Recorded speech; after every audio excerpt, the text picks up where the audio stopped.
segunda de las clases, segunda y última, dedicada a este eje fundamental de la disciplina que justamente hemos denominado reglas del arte del proyecto arquitectónico. Sin pretender que, como hoy lo comentaba fuera de la grabación, que esto sea algo mecánico, ¿no? Que pareciera una secuencia de un lavarropa automático, ¿no? Cuando uno la pone en un círculo. Evidentemente hay algo que tenemos que entender, que el proceso de diseño tiene alguna cuestión secuencial, pero también tiene, o sea, secuencial me refiero a que para que se produzca la fase B tiene que haber pasado la fase A, y para que pase la fase C, la fase A y la fase B, etc. Pero también tiene remisiones, porque justamente se ha hablado muchas veces de que hay una necesidad de volver para atrás, ¿no?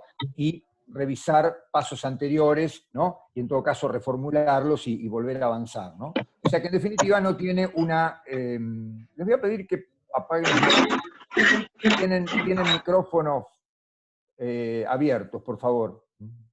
Les pido que silenciarlos, sino Fernando, para que no entre tanto ruido. Bueno, entonces, la clase pasada habíamos abordado el punto A y el punto B1, ¿no? Evidentemente las ideas, como este pictograma lo denuncia claramente, son fenómenos intelectuales, ¿no? Es decir, están ligados básicamente a nuestra apreciación, podríamos decir así, más elevada de las cosas. Es decir, cuando digo más elevada, más desligada del peso de la materia, ¿no? O sea, en todo caso de las dificultades, ¿no? Las ideas en general justamente parecieran volar, ¿no? Es decir, uno normalmente no quiere que las ideas se le vengan abajo, ¿no? Por todas las dificultades que uno empieza a advertir que se producen. O sea, por eso siempre tienen ese aspecto de querer levantar vuelo. Los materiales que vimos la clase pasada, evidentemente nos llevan a un plano mucho más terrestre, mucho más práctico, mucho más operativo. Y si se quiere, nosotros nos vamos dando cuenta de cuáles son digamos, cuando hablamos de materiales decíamos, bueno, ciertas técnicas geométricas, etc. ¿Cuáles nos resultan a nosotros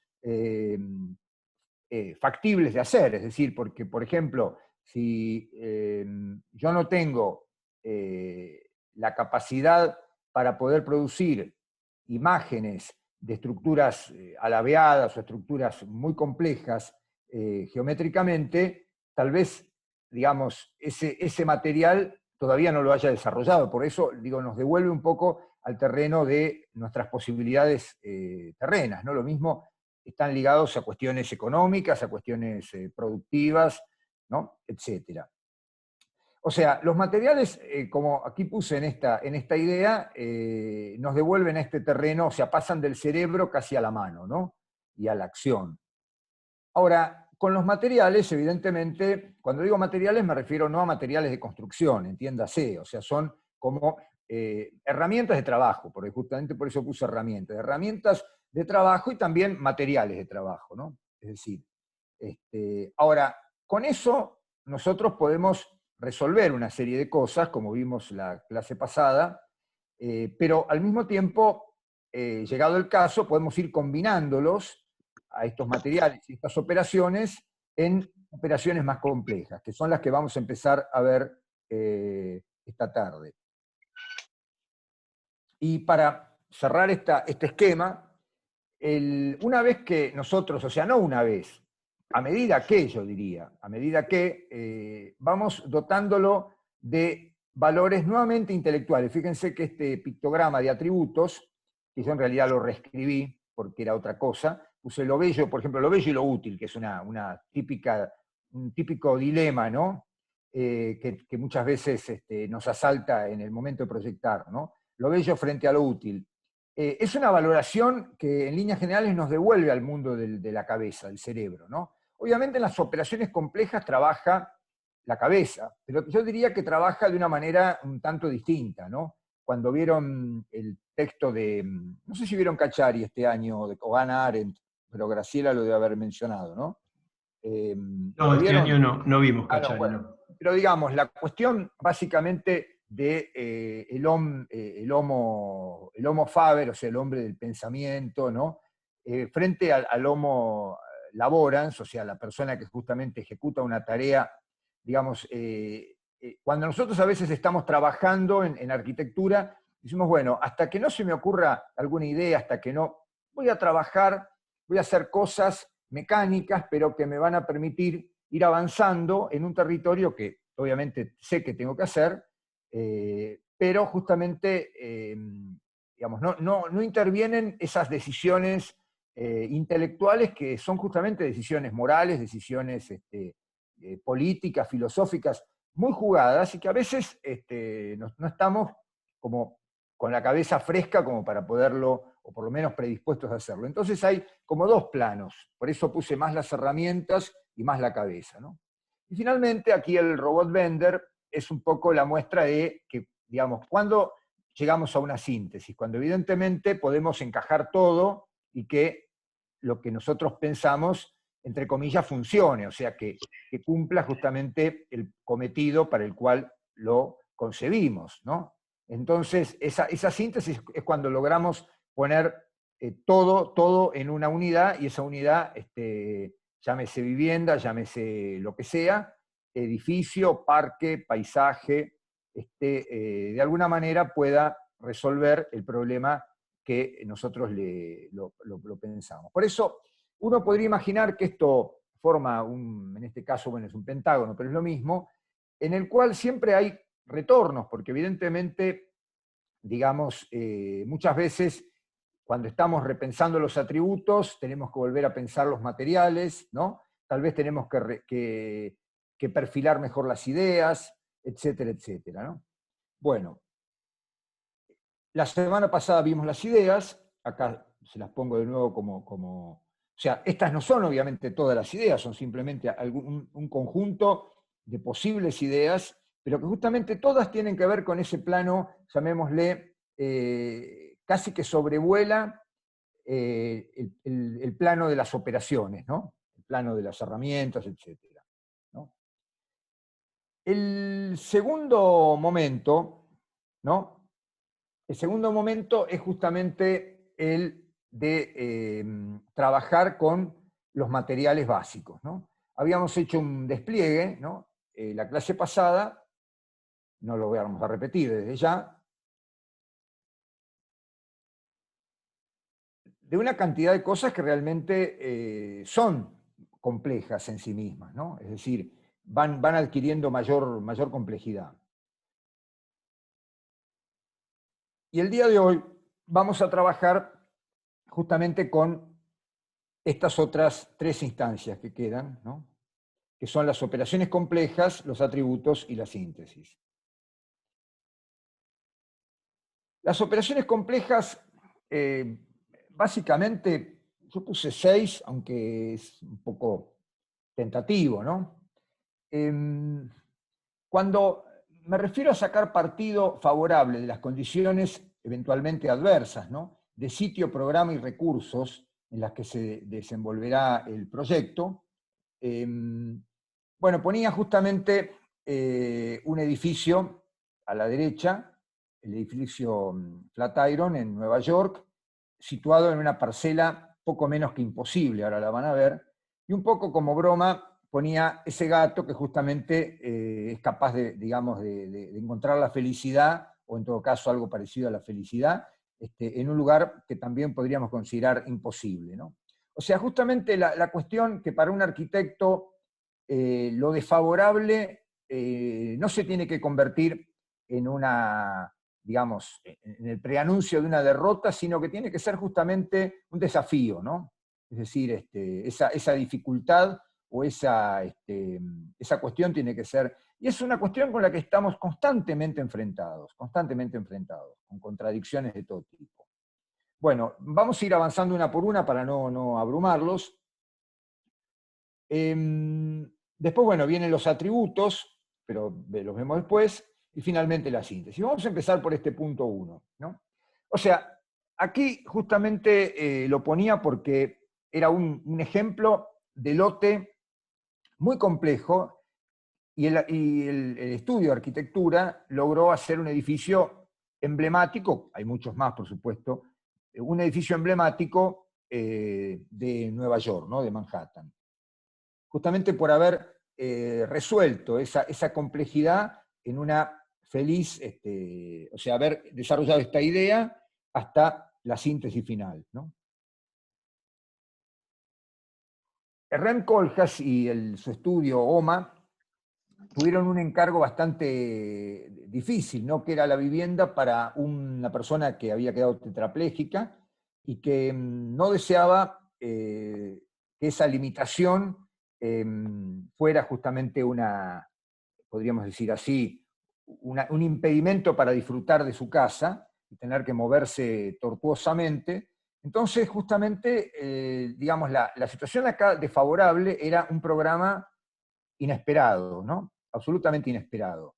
Es decir, que lo sacó de alguna manera de lo que uno llama la zona de confort mental, ¿no? Y generó un edificio a partir de un enorme, ¿no? Elemento montacarga, ¿no?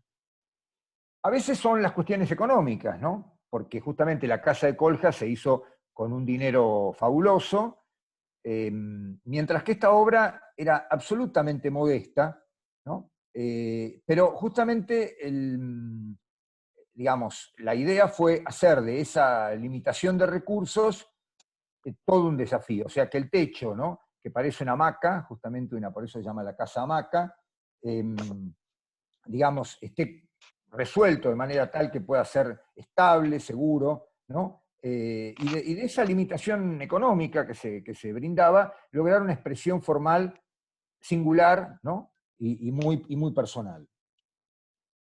Bueno, la segunda idea con la que yo quiero jugar aquí es la cuestión de que todo lo que nosotros hacemos en general, uno podría considerar que la arquitectura es el arte de coordinar, ¿no? Es decir, de vincular, ¿no? Habíamos hablado de que el vínculo estaba ligado a la cuestión básicamente, por ejemplo, constructiva, ¿no? Uno, desde el punto de vista productivo, tiene que vincular o desvincular cosas. Pero luego esto puede ser justamente una estrategia, ¿no? La estrategia va a ser vincular, ¿no? Como, digamos, el elemento motriz del proyecto es vincular, ¿no? Y ustedes pueden ver que a través de este sistema de flechas, digamos, la organización funcional pasa a ser el elemento, o el conectar y desconectar pasa a ser el elemento, lo que se llama, en una época se llamaba la idea rectora, pero que en realidad sería acá como una estrategia rectora, ¿no? Es decir, normalmente en un edificio todo es vínculo y desvínculo, ¿no? Es decir, todo se relaciona con algo que se desplaza, que se gira, que se corre o que queda fijo. Punto 3. Nosotros muchas veces tenemos una totalidad que ya está predefinida, que no la podemos modificar. Llámese un lote muy complicado, acá hay 3 ejemplos de lotes muy complicados, ¿no? En el siglo XVI, en el siglo XVII y en el siglo XX. En los 3 casos, las soluciones son brillantes porque se supo sacar justamente lo que se llama el mejor partido, ¿no? La mejor resolución de esos lotes muy complicados, a partir de articularlo interiormente, es decir, compartimentarlo interiormente. ¿Cuál fue el secreto para compartimentarlo? Porque hay muchas maneras de compartimentar, ahora vamos a ver otras. Aquí fue colocar una forma muy fuerte, muy definida, los 2 patios, el rectangular y el otro más pequeño, que son como el elemento dominante, este patio que tiene una geometría compuesta, ¿no? Y este otro patio que tiene esta geometría de forma libre, ¿no? Una forma de alguna manera ameboide, ¿no? Acá pueden ver en este GIF esa idea, digamos, de compartimentación. O sea, está la totalidad y nosotros tenemos que organizarla interiormente, pero sin salirnos de esa totalidad. Esa es una de las estrategias con las que a menudo nos enfrentamos. O sea, sea que en el caso de la izquierda es una planta cuadrada, entonces la organización se basa en este sistema rotado, ¿no? de tabiques, que bueno, tiene una inspiración en una pintura de Mondrian, pero no importa, eso viene por otro lado. Como habíamos visto la otra vez, una de las fuentes es la pintura, pero lo que es más importante es que en definitiva él logra, en este caso como estrategia, utiliza evidentemente la pintura como material básico, o sea, el arte pictórico de Piet Mondrian, en todo caso, un cuadro de Mondrian, como justamente material básico, pero lo que organiza es una articulación interior, ¿no? A partir de este sistema de planos y puntos, ¿no? Que serían las columnas. El caso, por ejemplo, de la biblioteca que está a la derecha, lo que hace es articula un volumen modificando básicamente lo que llamaríamos el corte, ¿no? O sea, la sección, el elemento vertical. Pueden ver que hay como figuras que se van compensando a partir que es toda una rampa continua. Y a la izquierda lo que pueden ver es que hay una figura irregular que, digamos, está compartimentada a partir de una sala rectangular en planta y con una pendiente, que es la sala principal de conciertos, que es el elemento que, digamos, permite organizar esa articulación. Casos más sencillos, Le Corbusier, por ejemplo, toma un prisma de planta cuadrada y organiza con un entrepiso que ocupa digamos, la mitad tomada en diagonal, ¿no? Este entrepiso, y de esa manera articula este espacio, este volumen espacial, ¿no? Obviamente después coloca la escalera, coloca varios elementos más, pero digamos, lo principal es el entrepiso diagonal. Luego todo lo demás va acompañando la articulación. Obviamente después se llega a todo lo minucia, que es articular poniendo la cocina, articular poniendo todos los elementos, pero digamos, van en un orden de más general a menos general. Si ustedes han visitado la Casa Curuchet en este curso introductorio, recordarán la planta alta que está articulada a partir de los sanitarios, ¿no? O sea, las salas de baño, que son las que van, salas de baño y el mobiliario, el equipamiento, básicamente, el equipamiento, no mobiliario, el equipamiento fijo. Y otras cosas, ¿no? Pero bueno, recordarán las salas de baño. Punto 4. La grilla. Hoy, cuando había mostrado este esquema general, puse justamente una rayuela, porque lo más importante de la grilla no es lo que está en la grilla adentro, son las posiciones. Fíjense que normalmente la grilla puede generar posiciones llenas o posiciones vacías, ¿no? Es decir, hay un elemento ordenador que se va llenando de posiciones, ¿no? Eso sería el punto. Entonces, todos estos ejemplos, que después lo pueden mirar tranquilos con más detalle, lo que es importante es que la grilla es lo que mantiene el orden, sea de hexágonos, como en este caso, sean cuadrados que luego tienen, digamos, hay partes que van tomando cuadrados más grandes, sea un sistema, digamos, de piezas colocadas como un dominó, ¿no? Cruzadas, sea un sistema de octógonos, o en todo caso piezas digamos, de 8 lados, ¿no? Articuladas con cuadrados, etc. O si no, puede llegar a ser una figura más compleja que se basa en un parámetro, ¿no? Esto después lo van a ver, dio lugar a toda una corriente que se llamó arquitectura paramétrica, que básicamente la regla de generación de esta grilla es que cada cuadrado siguiente tenía que rotar, ¿no? Cierta cantidad de grados, ¿no? En un sentido antihorario o en un sentido horario. Entonces cada vez que uno iba repitiendo, repetía con ese parámetro, ¿no? En general todo trabaja con parámetros, porque cualquiera de estas grillas tiene parámetros, pero como estos son parámetros más complejos, en general se destacaron, digamos, por las posibilidades novedosas que ofrecían, ¿no? El punto quinto se basa justamente en que uno, o sea, lo que está acá a la izquierda existía, era un galpón existente, y lo que está a la derecha es una adición que hacen Lacatón y Basal en el año 2019, ¿no? Para un edificio de exposiciones, etc. Digamos, ¿qué significa reescribir el repertorio formal y tipológico establecido? En definitiva, este edificio no parte de cero. O sea, no se genera a partir de una estrategia. Bueno, empiezo de cero a organizar las cosas. No. Yo ya tengo un edificio original al cual le voy a sacar, llamémosle, las reglas de generación, o sea, cómo se generó, cuáles son sus criterios.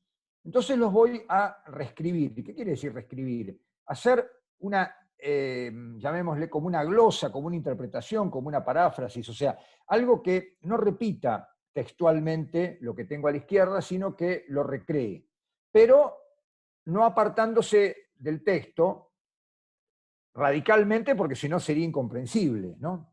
Es justamente como quien escucha una canción y la recrea cambiándole las voces, cambiándole, ¿no? Las alturas, estirando las frases, acortándolas, pero uno tiene que reconocer esa canción original. En este caso es lo mismo, uno tiene que reconocer esa forma primigenia. Es decir, en todos estos casos uno podría decir, bueno, esta obra que está acá, que se llama La Casa Amarilla, aunque en realidad más vale Blanco Tiza, reescribe el tipo de viviendas que hay en esta zona suiza, o esta casa recrea el tipo de casa corriente, común y corriente, ¿no? Americana de los suburbios, ¿no? Lo mismo que aquí lo plantea justamente Bjarke Ingels, ¿no? O sea, parto de un bloque tradicional y empiezo a operar, ¿no? Para llegar a esto, ¿no? Es decir, esto sería justamente el trabajo de él de reescritura, ¿no? Estas 8, mejor dicho, todos estos pasos, ¿no? Partiendo de este hasta llegar a este.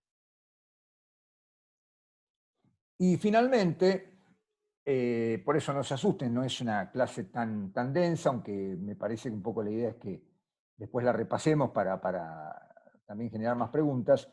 El punto 6 es, de alguna forma, cómo agrupo, porque la grilla, como les había dicho, lo que vale es la grilla. En la juxtaposición o en la agrupación libre o la composición o el ensamblaje, lo que valen son las partes que se agrupan, ¿no? Es decir, no el esquema que las sostiene, sino las partes que se agrupan. Es decir, cuando uno mira este conjunto de viviendas, lo primero que ve es partes que están puestas una juxtapuesta, o sea, puesta, ¿no? Al costado, ¿no? Puesta junto con la otra, ¿no?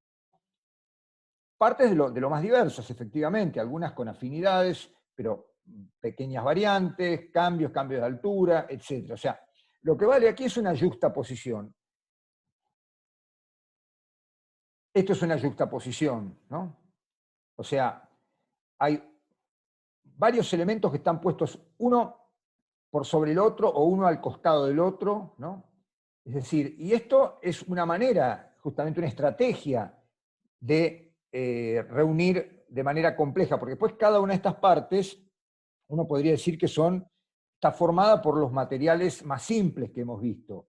Lo que acá es compleja es la estrategia, digamos, de organizar todo esto en algo que supera las herramientas básicas, ¿no? Esta obra de Sejima, justamente lo que tiene es una agrupación libre, porque, digamos, no están yuxtapuestas, porque están separadas entre sí. Yo un poco en yuxtaposición entendía que había un contacto. En esta obra hay menos contacto, en algunos casos hay y en otros casos no hay, por eso un poco está ahí en la frontera, ¿no? Pero en definitiva es algo libre, o sea, no tienen, a diferencia de la grilla, que tenía una estructura que mandaba, ¿no? Aquí no hay grilla, ¿no? O sea, si ustedes le quieren encontrar una grilla, sí, tiene una grilla, pero después está transgredida tanto que ya no existe la grilla. O sea,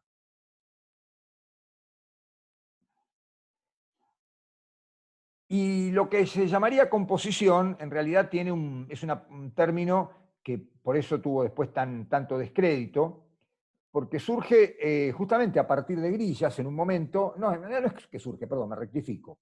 La composición era justamente ir vinculando partes que ya se conocían. Eso era un poco el arte de la composición. O sea, uno iba reuniendo elementos que ya eran sabidos, ¿no? Si uno inclusive componía un cuadro, lo componía, por ejemplo, con figuras humanas o con naturaleza, y uno ya sabía cómo se pintaban, cómo se dibujaban, cómo se representaban esas figuras humanas, esos árboles, ¿no? Por eso normalmente cuando decimos hay que hacer una composición, es porque en literatura normalmente estamos poniendo elementos que ya conocemos, ¿no? Ahora, Durand, que es un arquitecto que trabaja para enseñarle a estudiantes de lo que ahora sería ingeniería, ¿no? Que era en la escuela politécnica, digamos, tiene como manera de controlar la composición forzarla dentro de una grilla, ¿no? Ahora, no necesariamente siempre va forzada dentro de una grilla. Puede estar forzada, puede no estar forzada, ¿no? Es decir, la grilla puede ser un elemento que acompañe la composición, o la composición puede ser, como ven en estos esquemas, generar fuerzas más, más libres, ¿no? Si uno toma, por ejemplo, algunos ejemplos, el Museo de la Plata o este museo en Berlín, justamente son composiciones. Esto también uno podría, este ejemplo de Berlín, uno podría decir también que es una totalidad articulada internamente. Es decir, da para pensar que es una estrategia o es otra estrategia, ¿no? Yo creo que están las dos estrategias fundidas, ¿no? Lo mismo aquí, uno podría decir que es una estrategia de, podríamos decir así, de suma, de adición, como digamos, de elementos básicos, pero digamos, hay una composición que, porque ¿cuál era el arte de la composición? Que de alguna manera eh, estaba controlada para que diera un resultado que ya tenía el atributo, después lo vamos a ver, el atributo de lo balanceado, de lo equilibrado, de lo simétrico, es decir, composición el equivalente a garantía de orden, de simetría, etc., ¿no? Si no se hablaba de descompuesto, ¿no? Como justamente la palabra que nosotros usamos para la vida cotidiana. Bueno, pasamos entonces de las estrategias a... Yo ahora vamos a hacer una pausa en un momento para así podemos... pasamos de las estrategias a los atributos. Los atributos o de alguna manera cualidades que justamente le vamos asignando, que vamos, sí, digamos, asignándole a este proyecto que vamos haciendo, son, como les decía, cuestiones de tipo, cuando yo decía más intelectual, porque justamente se trabajan más con la cabeza, son como cuestiones que surgen de... por eso hablábamos la otra vez con las herramientas, era cuando hablábamos de cortar, por ejemplo, ¿no? Las básicas, ¿no? Cortar, yo ponía un ejemplo de una persona que cortaba un tomate, o no sé si lo puse o no lo puse, o troquelar, etc. O sea, cosas muy básicas, muy... En cambio, estas son cuestiones de índole más, más refinadas, o por lo menos menos ligadas digamos, al trabajo puramente manual, ¿no? Que obviamente es un tema complejo, si el trabajo manual es refinado o no es refinado, pero digamos, en todo caso sería un refinado al cuadrado, ¿no? Vamos a comenzar con la cuestión de la luminosidad, no, perdón, no, porque acá tenía exterior e interioridad. Lo exterior y lo interior, bueno, ya ahí había puesto el caballo de Troya, ¿no? Es decir, una figura que adentro ocultaba todo un ejército, ¿no? La fluidez, había puesto un tema de justamente el río, en este caso el río Iguazú, ¿no? Que tiene un grado de fluidez muy, muy tranquilo hasta que de pronto esto produce una enorme fluidez, o sea, varía la fluidez, y la direccionalidad también, o sea, se orienta hacia una dirección, ¿no? Después vamos a volver un poco al sentido de estas figuritas, ¿no? Así que lo dejo. Exterior-interior, es decir, en la arquitectura de este tipo, por ejemplo, esto es un palacio del Renacimiento florentino, el exterior y el interior eran dos mundos completamente separados, ¿no? Inclusive uno podría decir que el exterior hacía que, la visión desde el exterior hacía que el edificio fuera como un sólido, ¿no?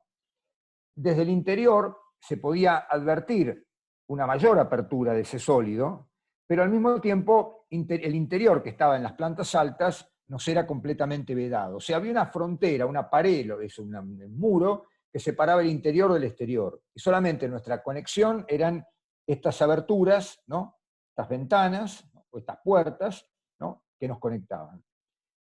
Lo que justamente aparece a partir del siglo XIX, con más fuerza, y después en el siglo XX digamos, se convierte en un sentido común, es la fluidez entre interior y exterior, ¿no?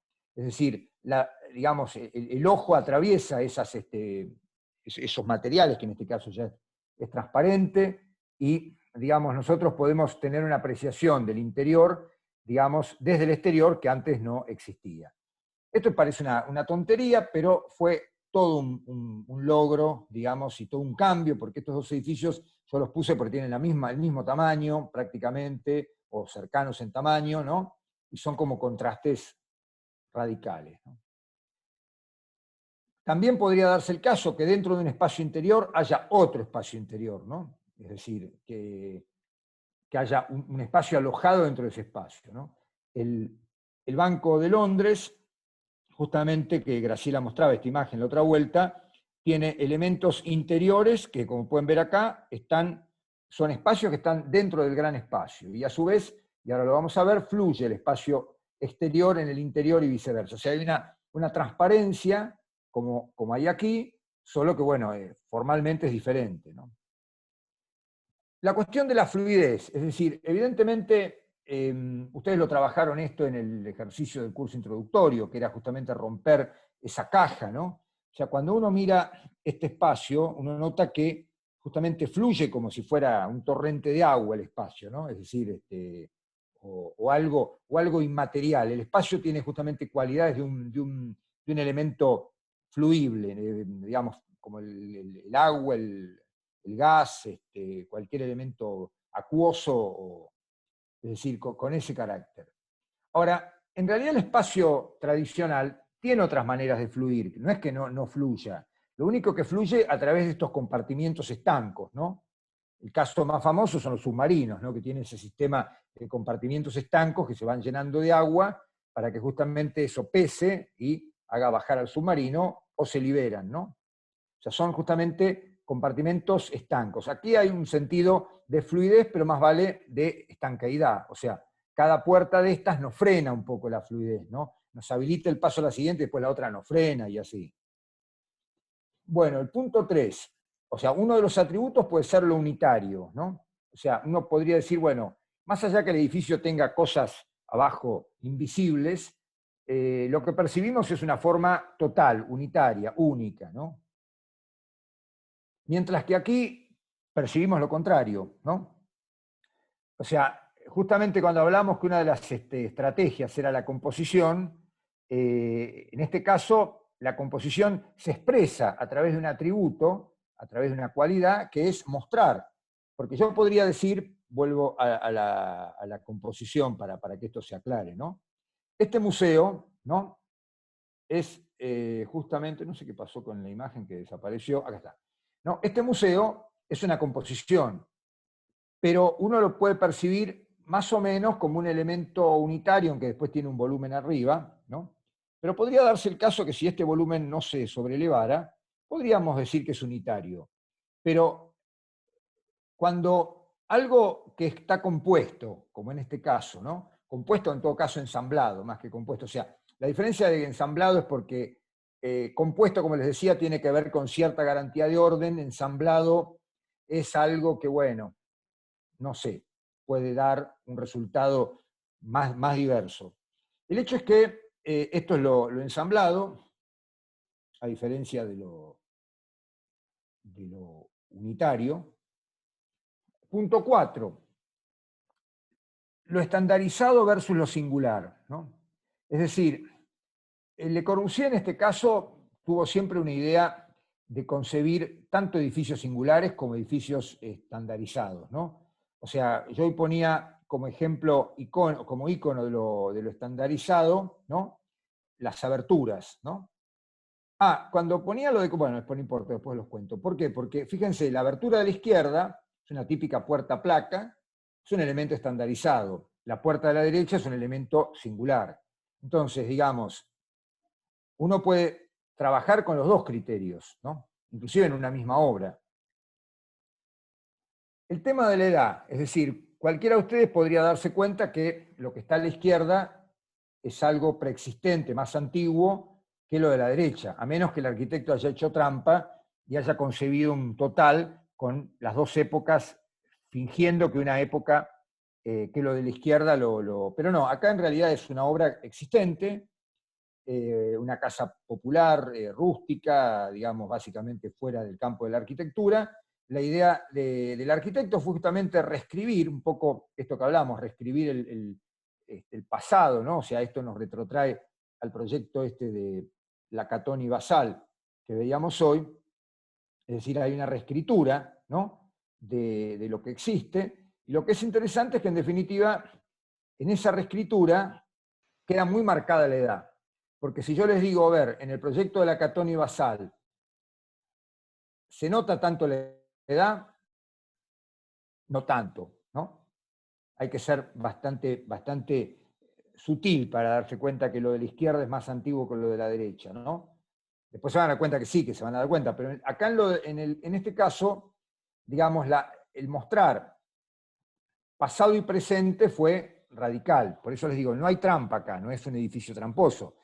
Se mostró en la edición, en esta reinterpretación, en esta reescritura del pasado, que lo nuevo no era exactamente igual al pasado.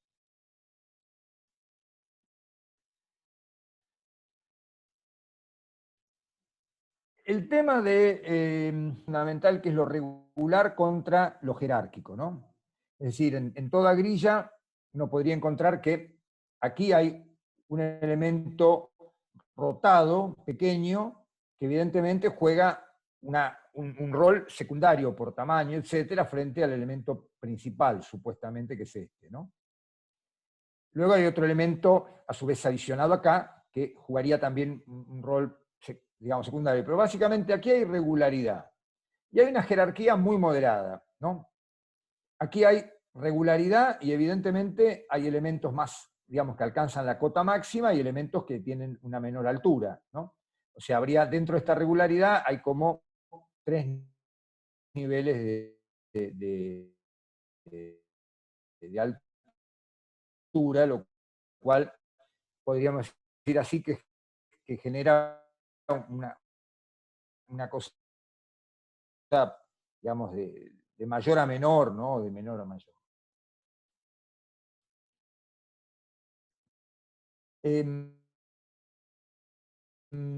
Regular a en relación al tiempo modelado. La regularidad aquí se da a partir digamos, de la repetición a intervalos iguales o regulares, ¿no? De aberturas y obviamente cierto elemento distintivo que son las esquinas. En este caso, como es circular, hay una regularidad absoluta, sin embargo, no hay esquinas, ¿no? Sin embargo, hay un elemento, un arco grande y hay un elemento pequeño, y siempre vamos teniendo elementos jerarquizados frente a estos que están acá, ¿no? Lo mismo, uno aquí podría encontrar regularidad en estas ventanas si hay algún elemento aquí jerarquizado y hay un techo total que le pone una jerarquía a todo este conjunto, ¿no? El tema aquí por ejemplo, el ritmo se rompe, como ustedes podrán ver. El único ritmo legible son las juntas de construcción del hormigón, pero las aberturas no guardan ningún ritmo legible, o tal vez es alguno que nosotros no podemos percibir. Lo mismo pasa arriba, ¿no? en este ejemplo de la derecha. Insisto, no los nombro para no abrumarlos, están aquí los nombres, los pueden buscar, ampliar, etcétera, etcétera, ¿no? Ahora, continuo y discontinuo. Evidentemente uno podría decir, esto es una forma continua, ¿no? Ahora, no necesariamente lo continuo formalmente es continuo físicamente, constructivamente, ¿no? Es decir, por una cuestión constructiva, aquí hay juntas, o sea, hay piezas que fueron montadas, o sea, se colocó esta suerte de F, ¿no? Digamos, se realizó, etcétera, y luego se montó esta gran viga, ¿no?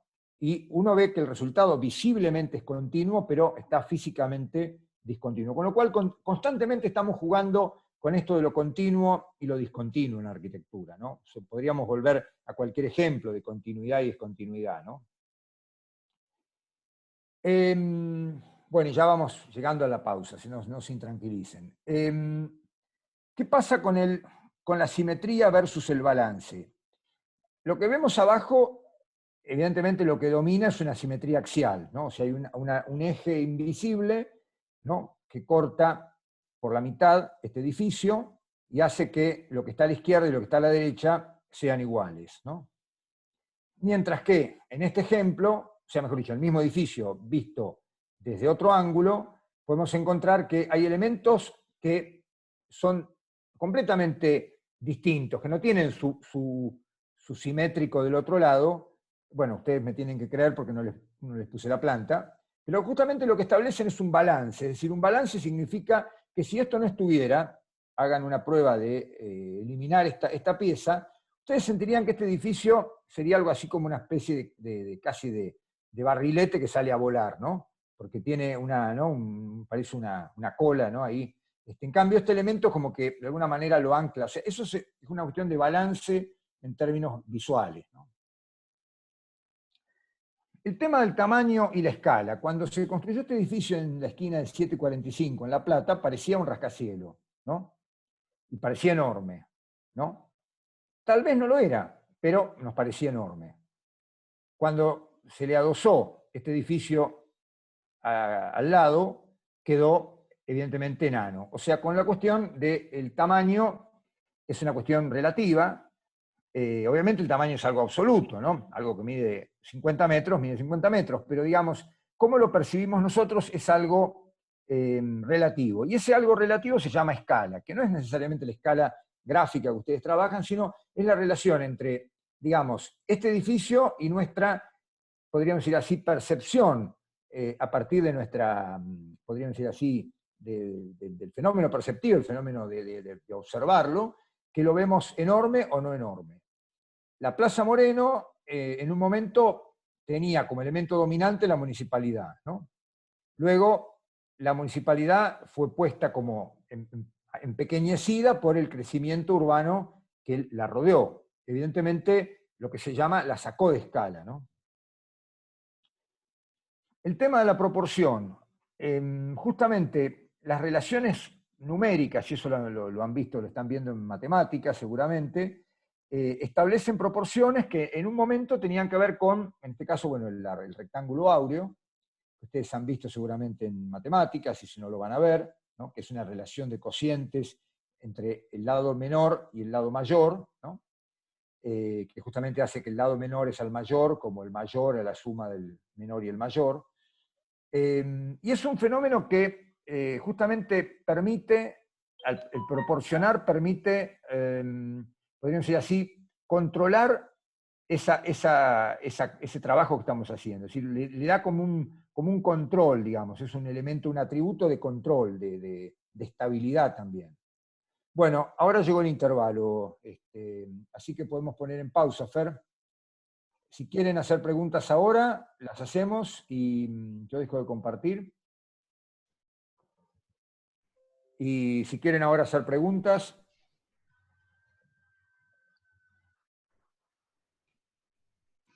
Bueno, ¿hay alguna pregunta? Si no, directamente pauso la grabación y retomamos la sesión de preguntas al final.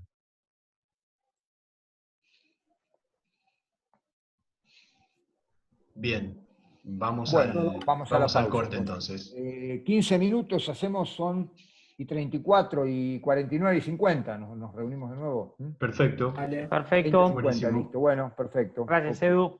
Ok.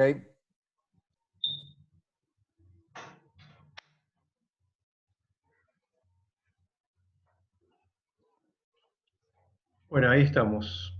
Perfecto, listo. Entonces maximizala y...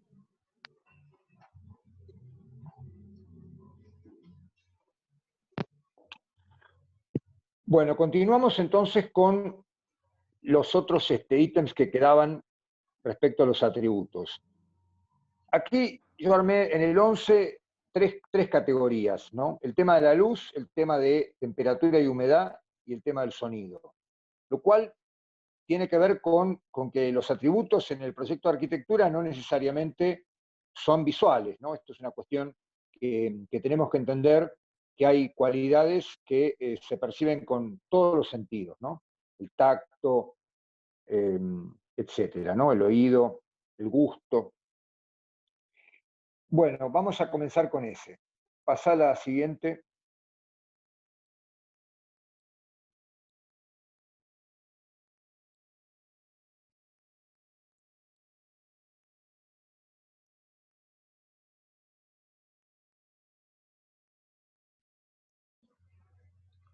Bueno, no me ¿Querés responde, che. pasar? No. A ver. No, ahí está abierto desde el PowerPoint, pero no me responde. Muy pesado está tal vez el archivo. Sí. A ver si lo minimizo. Eh, por ahí así. Hagámoslo así como la otra vez, porque me parece que si no, se traba. A ver, pasá a la siguiente y maximizalo en todo caso.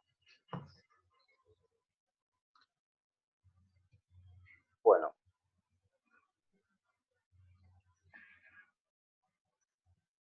Ese es el de sonido. Faltaba el primero, el de...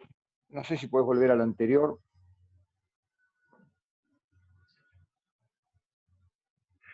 Ahí está. Bueno, el tema de la luminosidad alcanzó en el proyecto arquitectónico una suerte de cima, ¿no? De valoración, inclusive para muchos arquitectos, la luz pasó a ser un material, digamos, un material físico, ¿no? Es decir, tenía un peso, bueno, lo van a ver con el caso de Luis Kahn, el arquitecto norteamericano. En este caso es Tadao Ando, y digamos, un poco el encanto de este rincón, de una de sus viviendas, particularmente el de la derecha, que es un simple diedro, digamos, formado por piso, ¿no? Y dos paredes y supuestamente una cubierta con un techo que no alcanzamos a ver, es justamente el juego lumínico. Juego lumínico que está ligado a otros elementos que ahora vamos a ir viendo, pero digamos, básicamente el componente esencial es lo lumínico. Pasa a la siguiente, esperemos que pase.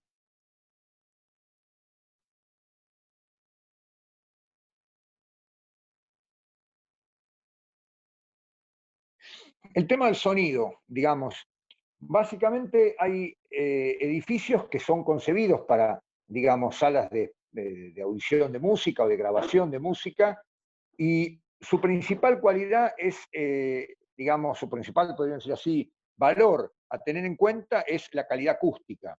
Obviamente acompañados por todos los otros, pero digamos, el punto clave es que tengan una buena calidad acústica. Y eso no lo tenemos que olvidar. Habíamos hablado, mira, vos no la conozco, gracias por este dato, Rocío, la película Parásitos la voy a agendar. En el caso, habíamos hablado en la clase anterior, justamente, que digamos, el sonido en este caso tiene que ser percibido como una sensación de agrado, evidentemente, de balance, pero también puede ser medido tecnológicamente. O sea, justamente el fenómeno natural del sonido puede ser apreciado desde un punto de vista puramente experiencial, digamos, ¿no? A partir básicamente de nuestro involucrarnos físicamente y escucharlo, pero también puede ser medido. Y aquí es donde justamente esta cuestión del atributo de la sonoridad se vuelve un hecho complejo, porque evidentemente no es, nada, no es una cosa de una simple opinión, sino que está ligado, digamos, a una valoración sistemática. Pasa a la siguiente. No, había una anterior, era la humedad. Entonces era anterior a la del sonido. A ver. Ah, porque vos no descargaste la última clase. Bueno, yo le había agregado una que tenía que ver con la humedad. No, no, está bien. Sí, Porque yo abrí el que estaba en había el... acomodado esta clase. No, lo que pasa es que yo la acomodé esta clase, por eso en realidad no importa, no, no. Digamos, la cuestión de la temperatura y humedad, yo había referido, igual lo tienen ese material en el Dropbox, a las termas de Valls de Peter Zumthor, porque justamente la cualidad es el efecto, digamos, que obviamente hay luminosidad, hay texturas, hay miles de cuestiones, pero el aspecto central que diferencia ese edificio de otros es el tipo de relación con el agua, ¿no? Que comentaba el año pasado Alejandro Aravena que un crítico que él aprecia mucho, Francesco Dalcó, decía que uno a las termas va a ganar energía y no consumir energía, no perder energía, ¿no? Como si fuera un natatorio convencional. Entonces la relación con la humedad es clave, es decir, cómo se crea toda una atmósfera para esa terma de aguas, obviamente desde frías a muy calientes. Pasa a la siguiente. El tema de la abstracción, yo acá ponía un ejemplo, que ahora lo van a ver. Este ejemplo resume los dos, ¿no? Porque, ¿por qué resume los dos? Y lo puse ahí a caballo los dos. Porque fíjense que la parte superior está resuelta en ladrillo, ¿no? Justamente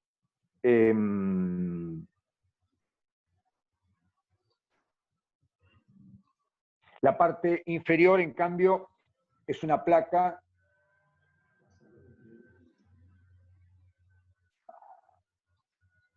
lo que no está es la parte inicial que yo había pasado. Bueno, después no sé cómo lo vamos a poder, la voy a tener que... Es decir, la parte inferior está emplacado. El edificio tiene un alto grado de abstracción. Es decir, desde el punto de vista de lo matérico, no se sabe qué es. Es un material, digamos, que justamente está destinado a lograr abstracción. Al mismo tiempo, respecto a la planta alta tiene, esto es una obra que se llama Storefront for Art and Architecture de Stephen Hall en Nueva York. El plano superior, los pisos superiores están resueltos en ladrillo visto. ¿Por qué tiene que ver con lo referencial? O sea, ¿qué es lo abstracto y lo referencialista? Los pisos superiores, cualquiera los puede referenciar a algo conocido, puertas, ventanas, escaleras de incendio, etc.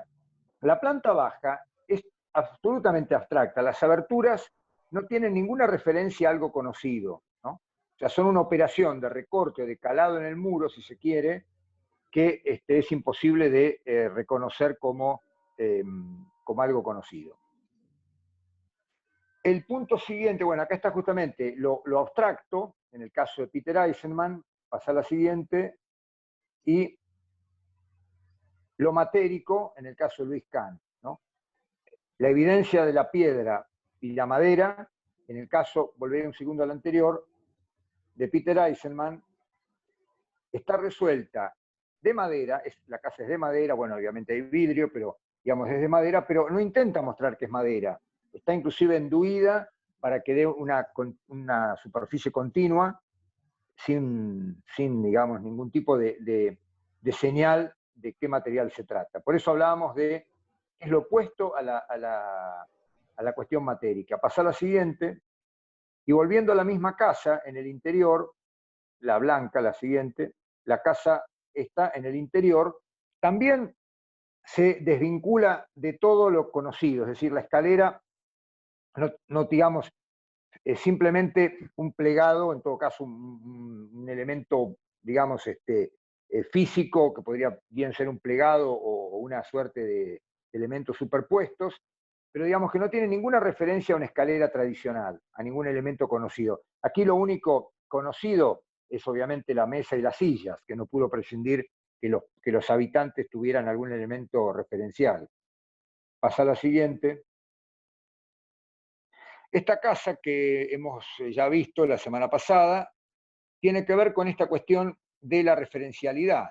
La otra vez la habíamos puesto como también justamente la importancia de la tradición disciplinar, pero evidentemente esto nos vincula a la cuestión también de la abstracción. O sea, esta casa hace abstracción de lo que sería una casa, digamos, como común y corriente de la zona, pero al mismo tiempo hace una referencialidad, o sea, estaría situado un poco ahí en una zona de frontera entre lo abstracto y lo referencial.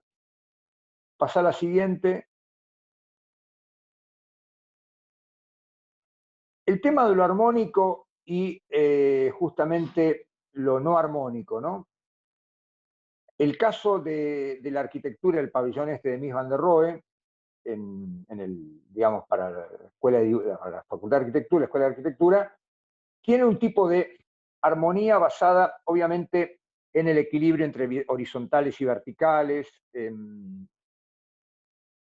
Ah, pudiste hacer pantalla completa, genial. Ahí, entre horizontales y verticales, ¿no? O sea, uno justamente hablaría aquí de una armonía.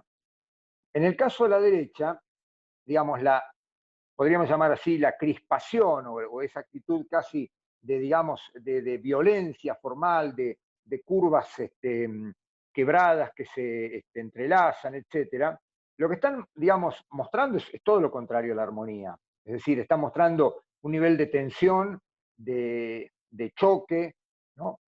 Casi de la representación de la violencia o de la agitación, digamos, y son justamente digamos, el concepto de belleza de la izquierda sería un tipo de belleza ligado al equilibrio, al clasicismo, ¿no? Es decir, el concepto de la derecha muchas veces se habla de un sentido barroco de la belleza, o sea, un sentido turbulento, exaltado, ¿no? Eh, para muchos justamente es lo opuesto a lo de la izquierda, ¿no? A veces también se habla de un sentido romántico, porque, digamos, descree toda regla, descree de todo principio regulador. Pero en definitiva, justamente, lo de la derecha puede ser concebido como belleza, pero es una belleza distinta a la del caso de la izquierda. Son, digamos, bellezas basadas en la armonía y bellezas basadas en esta justamente tensión que se resuelve de una manera casi explosiva, ¿no? Pasar a la siguiente. También hay una belleza sobre la cual nosotros tenemos que descreer bastante, porque es normalmente la que el usuario, cuando ve algo que está un poco deteriorado, un poco, empieza a ver que ha perdido su belleza, ¿no? Es decir, es casi como si un rostro está arrugado, un rostro, ¿no? O sea, es la belleza que tiene que ver con el, el impacto del tiempo, el paso del tiempo, el deterioro, la degradación, ¿no? Entonces, evidentemente, las obras pueden relacionar su belleza, ¿no?, a ese estado eh, digamos, de prístino, de algo que acaba de nacer, de algo que tiene esa frescura, ¿no?, esa cuestión juvenil. Pero, digamos, tenemos que entender que es una apreciación de la belleza muy ligada a esta condición material que es reversible, ¿no? En este caso es un conjunto en Río de Janeiro. A la izquierda estaba el estado en que se encontraba hasta el año 2011, y a la derecha, tras una, digamos, restauración que recuperó, digamos, las condiciones originales, ¿no? Pasar a la siguiente. La realidad y la ilusión. Nosotros manejamos constantemente esos dos planos, ¿no? Es decir, eh, digamos, la cuestión del césped real y el césped reflejado, ¿no? Y ambos forman una amalgama, es decir, sin el césped reflejado, esta obra, o sea, si ese elemento de techo, ¿no?, fuera opaco y no reflejara, no tendría, digamos, las cualidades que justamente de la ilusión, que sabemos que es ilusorio, obviamente, pero que forman un todo, es decir, no solamente lo que nos interesa es lo real, sino también lo ilusorio. Una sombra es ilusoria, de hecho, ¿no? Cuando vemos, por ejemplo, las columnas que arrojan sombras sobre los muros, ¿no? Evidentemente eso no es físico, es como hablábamos hoy, es la cuestión de la luz. Esa luz produce una ilusión de que hay una línea, un plano negro, un plano oscuro, un plano más. Justamente la obra de arquitectura se forma no solamente de hechos reales, ¿no?, físicos, tangibles, construibles, ¿no?, sino de hechos ficticios, ilusorios, ¿no? O sea, no es solo que la obra de arquitectura es aquello material que pusimos uno sobre otro, ¿no? Parte es esta ilusión, que puede ser aquí como puede ser el reflejo en un espejo de agua, etcétera, ¿no? Pasar a la siguiente. Bueno, la cuestión de, hoy hablábamos de la belleza vinculada a la violencia o al movimiento, ¿no? O sea, aquí tenemos un grado de dinamismo e inestabilidad, ¿no? Justamente que contrastan en el caso, por ejemplo, de este museo, ¿no?, el Victoria and Albert de Libeskind, con los edificios vecinos existentes. No habíamos hablado, este ejemplo lo habíamos mostrado cuando decíamos, no, perdón, a usted no se los mostré, lo mostré en teoría 1. En relación al, digamos, al entorno, la obra justamente en relación al sitio de emplazamiento, como cuestión de los materiales básicos, busca contrastar. ¿Pero cómo busca contrastar? A partir de un dinamismo que lleve prácticamente al desequilibrio visual, ¿no? Obviamente la obra no se va a caer, pero digamos, sugiere un desequilibrio, ¿no? Justamente opuesto al concepto de estabilidad que tenemos en los edificios vecinos, ¿no? Pasar a la siguiente. Cuando hablamos de ligereza, obviamente no es el peso o liviandad, ¿no? Liviandad o ligereza, ¿no? O bueno, no le puse ligereza, acá lo eliminé, puse pesadez o liviandad. Evidentemente, esto no es liviano. Si uno lo mide en lo pesa, dice, bueno, pesa tanto como una casa. Bueno, evidentemente tiene muchos pisos, pero digamos, da digamos, una apariencia de ligereza. Esta es una de las cuestiones justamente que hablamos, ¿no? Entre la realidad y lo ilusorio, ¿no? Es decir, la ilusión de ligereza es un aspecto fundamental en la arquitectura, ¿no? Es decir, logrado a partir justamente de adelgazar lo más posible las secciones constructivas, ¿no? Es decir, utilizar no vigas pesadas, no elementos fuertes, sino todo este entramado, ¿no? Liviano, ¿no? De reticulados, y no justamente una obra pesada, ¿no? O sea, la ligereza contra o la liviandad contra lo pesado. Pasa a la siguiente. Me había faltado la transparencia contra el reflejo, pero bueno, es bastante obvio. Después lo vamos a ver en el resumen. Y finalmente, la cuestión de, ¿cómo se llama? Ahora mi computadora volvió a andar bien. Disculpen, hoy tuve un percance. El tema de la síntesis, ¿no? Justamente la síntesis es cuando todo se encaja, ¿no? Y les había puesto ese caso un poco risueño del robot, ¿no? Donde todo encaja y puede funcionar, ¿no? Evidentemente es el ideal que nosotros tenemos con un proyecto de arquitectura. Entonces, para lograr una síntesis, básicamente yo apuntaba a dos cuestiones. Una es una cuestión fundamental, en todo caso, si querés, dejamos de compartir esta y compartimos la mía. Aguardá un segundo que...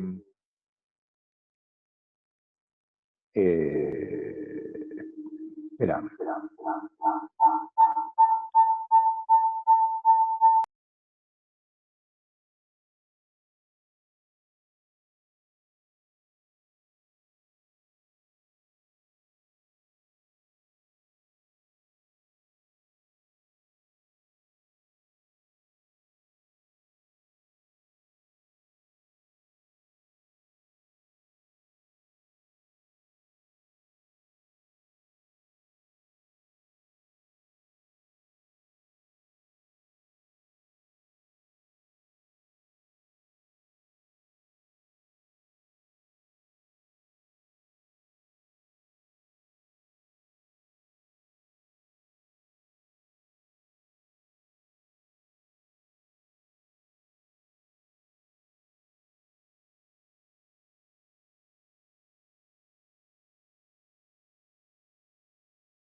Edu, no tenés el micrófono abierto. Buena, no se te escucha, Edu. Bueno, sí, ahí me escuchan. Ahí sí. Bueno, ahí. Entonces, el caso de la Bauhaus, perdón,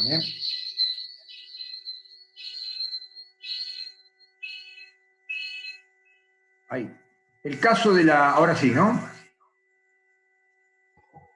El caso de la Bauhaus, ustedes también pueden encontrar este efecto de transparencia que luego un crítico de arquitectura llamó transparencia literal, ¿no?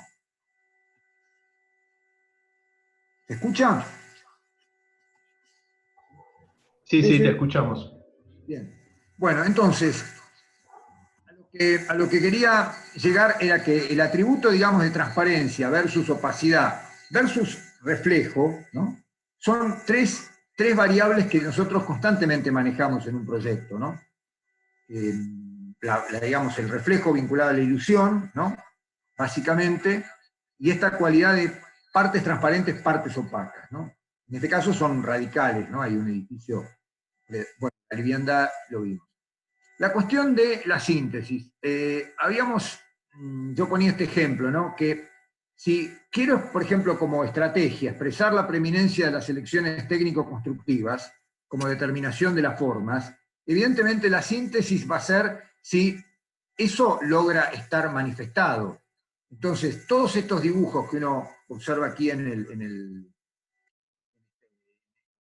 obra que ya hemos visto, apuntan a eso, es decir, hay una intención de que sean visibles, ¿no? O sea, sería una síntesis errónea si yo lo quiero expresar y después lo niego, o sea, iría a contracorriente.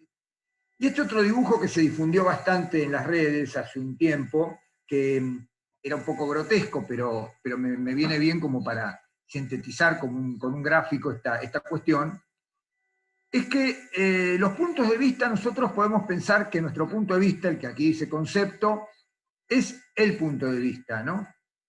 Y luego todos los demás son absolutamente desaconsejables de atender.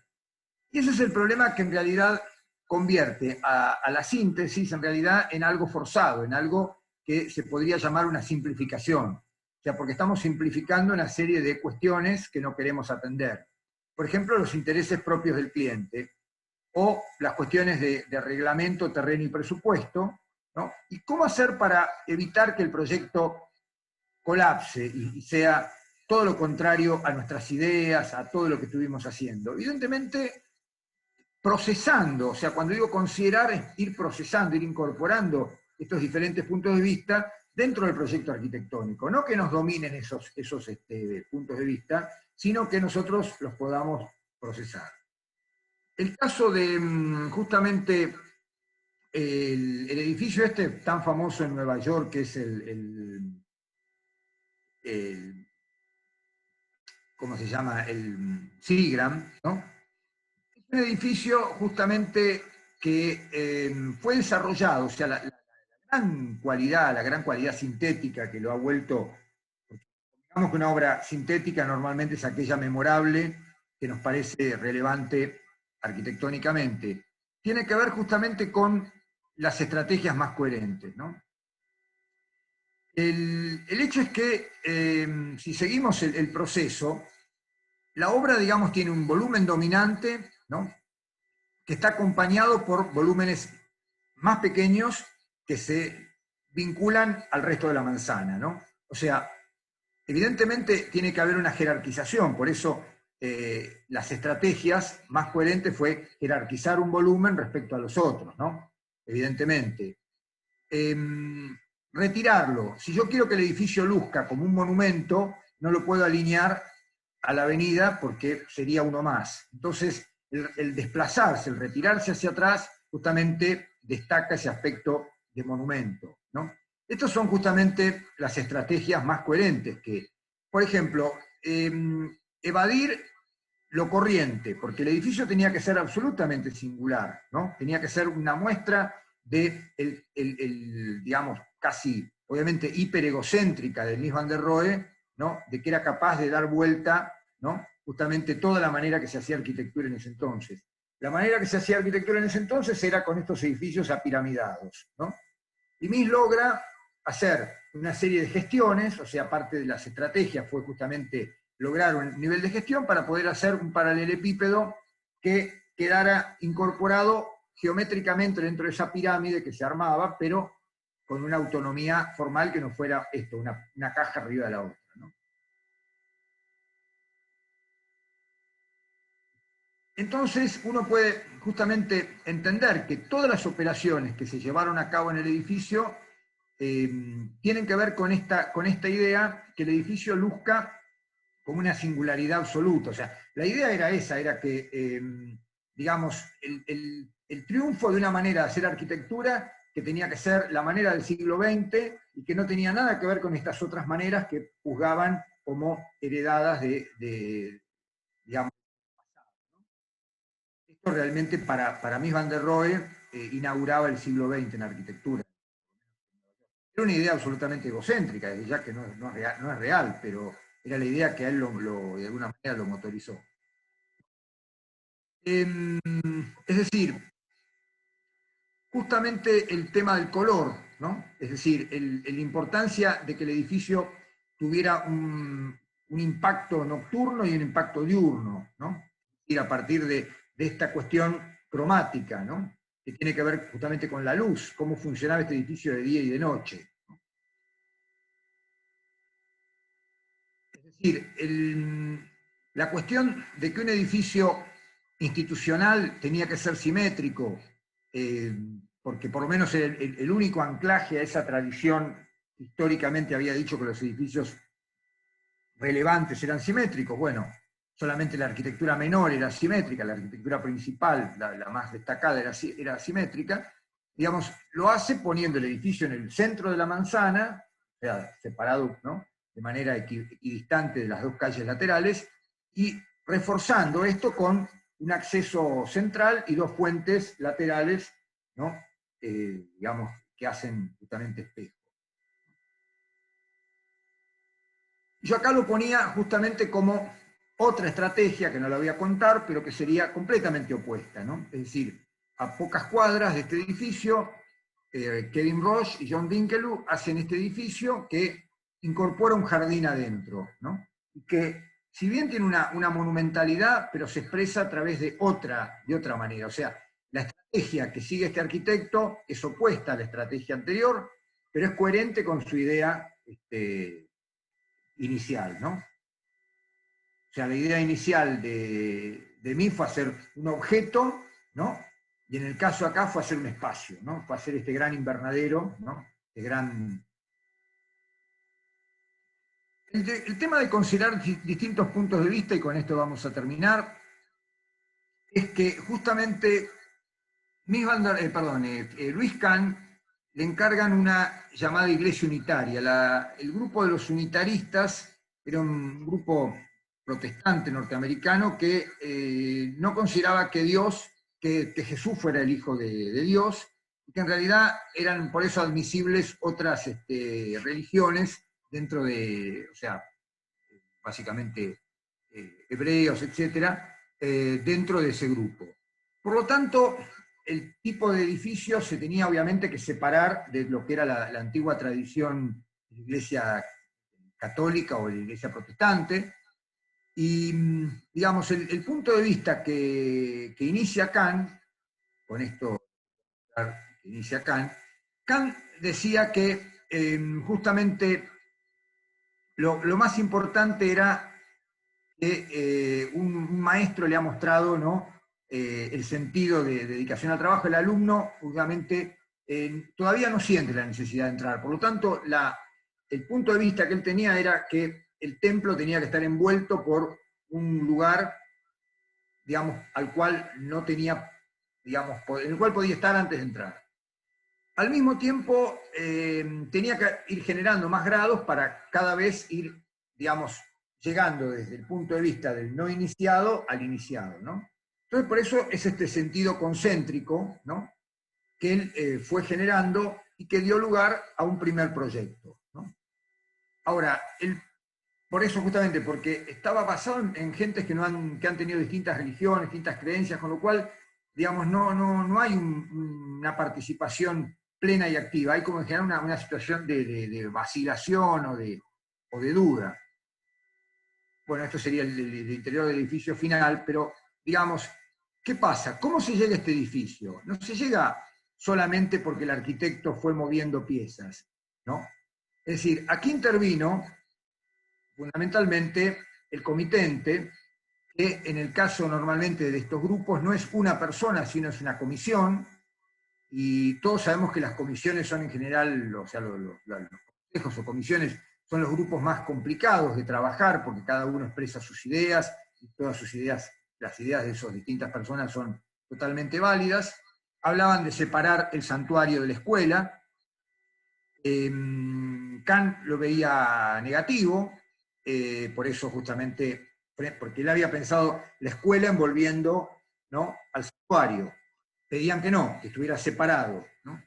Entonces, uno tenía que seguir manteniendo esa idea. Por eso cuando es escuchar los distintos puntos de vista, es no olvidar el proyecto que uno estaba haciendo, sino ver cómo se integran elementos que se van proponiendo desde afuera al proyecto inicial. Entonces, justamente en el pedido, ¿no?, va apareciendo, por ejemplo, lugares como una cocina, es decir, digamos, a su vez eso llevaba a otra habitación, etc. Con lo cual, digamos, finalmente el santuario iba a estar rodeado de partes. Entonces, justamente el proyecto que terminó haciéndose, que ustedes pueden ver aquí, es un compromiso, ¿no?, manejado por la disciplina, no que el proyecto fue a la deriva, entre lo que el arquitecto quería, y acá pueden ver que es una típica composición, ¿no? Tiene algún orden, Kant en el sentido, venía de una formación clásica muy fuerte, pero básicamente el proyecto, digamos, se fue transformando de lo que él inicialmente había pensado, ¿no? Entonces, quiere decir que incorporar los distintos puntos de vista es una muy buena manera de lograr una síntesis y no una simplificación. ¿Y cuál es el problema de las simplificaciones? Que justamente llevan a que ese proyecto luego sea maltratado, porque evidentemente no está ajustado a las necesidades que realmente quería la comunidad. Eso suele pasar cuando digamos, el comitente está ausente, digamos, dice, bueno, así, y deja al arquitecto manos libres, y luego recibe la obra y encuentra que está desajustada por todos lados y la empieza a maltratar, en definitiva, o le empieza a agregar o a quitar partes o a modificar, ¿no? Y entonces ahí no estamos llegando a una síntesis. Por eso la síntesis se hace dentro de la disciplina, se hace justamente incorporando todas estas tensiones que se van produciendo entre, digamos, opiniones que van a lo largo del proyecto, a través del proceso de proyecto, ¿no? No fuera del proceso de proyecto. Bueno, para resumir entonces, las ideas como algo fundamentalmente intelectual que yo diría tienen un alto, podemos ver, ¿no? Tienen siempre un valor como de posicionamiento frente al mundo, ¿no? Es decir, no es una idea, no es decir, quiero cortar el edificio en dos. Eso no es una idea. En todo caso, es una idea de muy poco vuelo. Estas son, de alguna manera, un plano de ideas más como uno dice, bueno, esta es la idea, no la operación. Luego viene la herramienta, ¿no? Habíamos hablado de esto, las herramientas básicas. Y herramientas básicas, habíamos hablado de la geometría, la naturaleza, como digamos, la inspiración en la naturaleza era una herramienta que podía ser simple o no, pero bueno, yo la ponía acá como simple. La observación rigurosa también, o sea, por ejemplo, el conocimiento de la acústica, el conocimiento de la luminotecnia, etcétera, etcétera. La filosofía como elemento también dinamizador. Ustedes dirán, bueno, por ahí esto genera ideas. Sí, efectivamente, esta cuestión que yo armé no es por eso una celda para que ustedes queden atrapados. Esto tal vez de la filosofía alimente el plano de las ideas y no sea una simple herramienta, pensándolo bien, ¿no? Lo mismo las otras artes, lo mismo la historia de la disciplina. O sea, en definitiva, como les decía, no es que esto sigue una lógica secuencial, sino que estas herramientas son las que también nos permiten generar ideas, porque no es que las ideas se generan de la nada. Las ideas se generan porque yo también me inspiro en la filosofía, me inspiro en las artes, me inspiro en la naturaleza, tengo una visión rigurosa de la naturaleza, eso me genera ideas. Entonces, de alguna forma, el tema, por eso les decía, no va en una línea, en un camino, digamos, derecho, ¿no? Como un ciclo, ¿no? Primero A, después B, después C. Sino que en definitiva, esto que sería B, ¿no? Me permite pensar A, ¿no?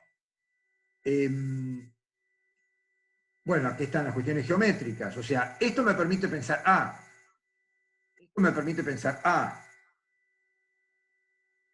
Esto es lo mismo, es decir, las ideas justamente, por eso es importante que un arquitecto trabaje y no le dé tanta importancia a la idea. O sea, no es que hasta no tener una idea no hago nada, porque las ideas pueden ir surgiendo a medida que uno empieza a trabajar con los elementos más básicos del proyecto, ¿no? Es decir, y en ese momento se produce, digamos, como la síntesis, o en todo caso la síntesis de ideas, ¿no? El enlace de todos estos elementos en una idea, ¿no? Bueno, después pasamos a las operaciones complejas que vimos hoy, ¿no? Es decir, justamente las estrategias más complejas que implican sumar partes, porque evidentemente cada una de estas supone ir eslabonando las anteriores, ¿no? Es decir, hoy hablábamos de esta cuestión, yo ponía este dibujo, esta foto de un niño montando piezas, porque evidentemente esta yuxtaposición, esta composición, digamos, tiene que ver con el desarrollo de la inteligencia del niño, digamos, ¿no? Es decir, el cuervo que acumula cosas, como la urraca que acumula cosas en su nido, digamos, tiene una inteligencia muy básica, ¿no? En cambio, esto es una inteligencia superior, esa es la diferencia. Entonces digo, hay cuestiones que tienen que ver con operaciones, digamos, de muy bajo, digamos, podrían ser así, de muy baja carga de intelecto, son simplemente operaciones, ¿no?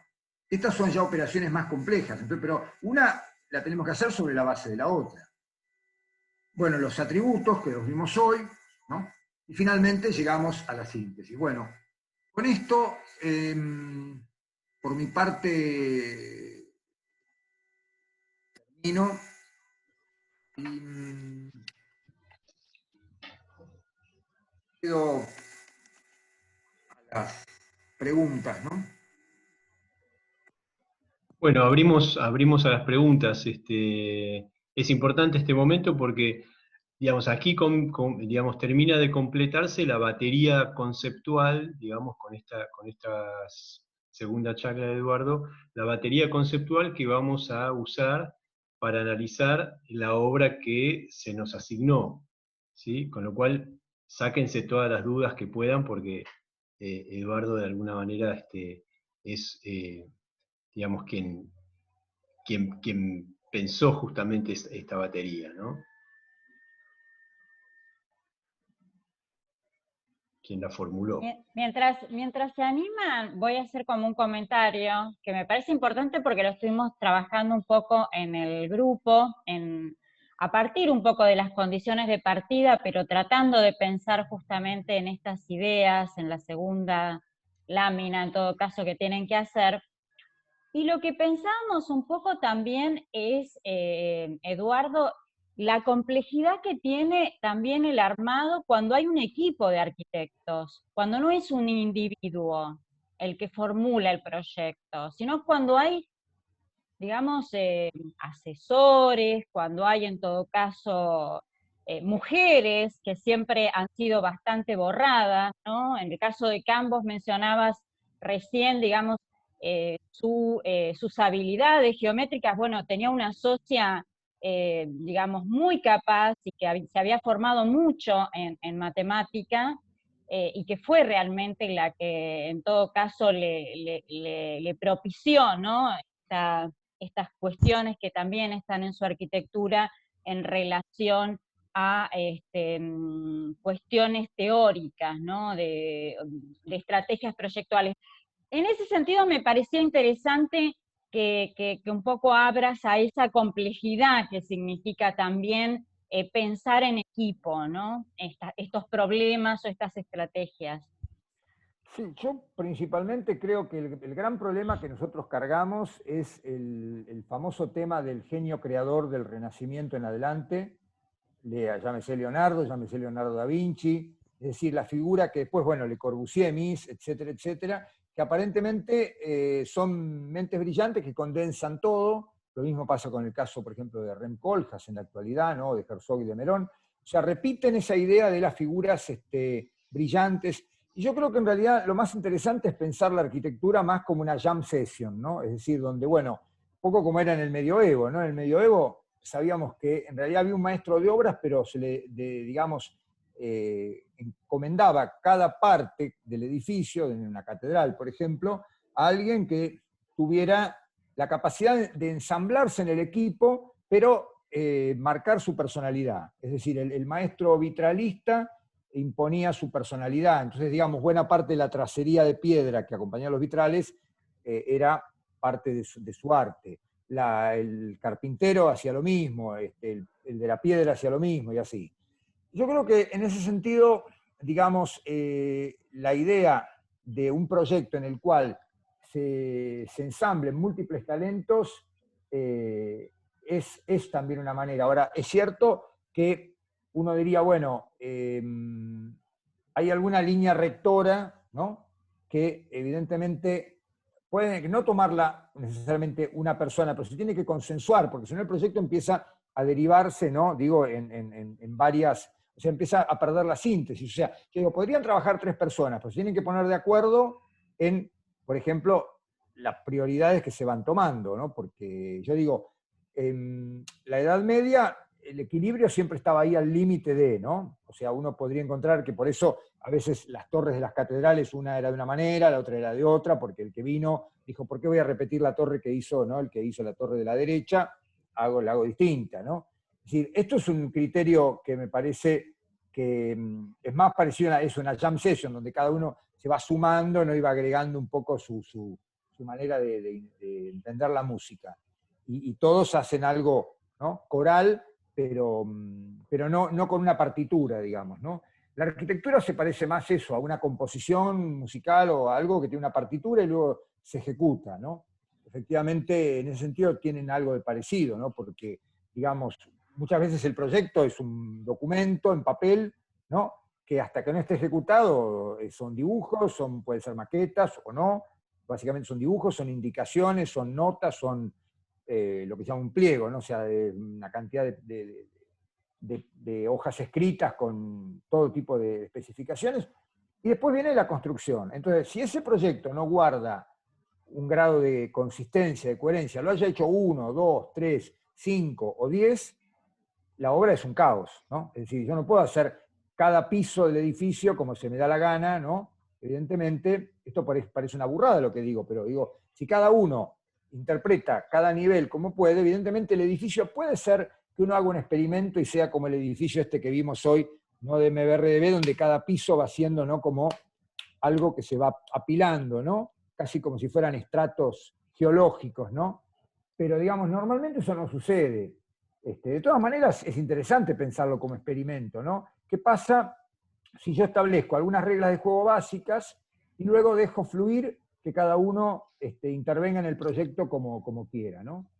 El otro día habíamos hablado un poco de la operación esta en relación a una pregunta que me hicieron muy inteligente de la inspiración, ¿no? Una muy buena pregunta.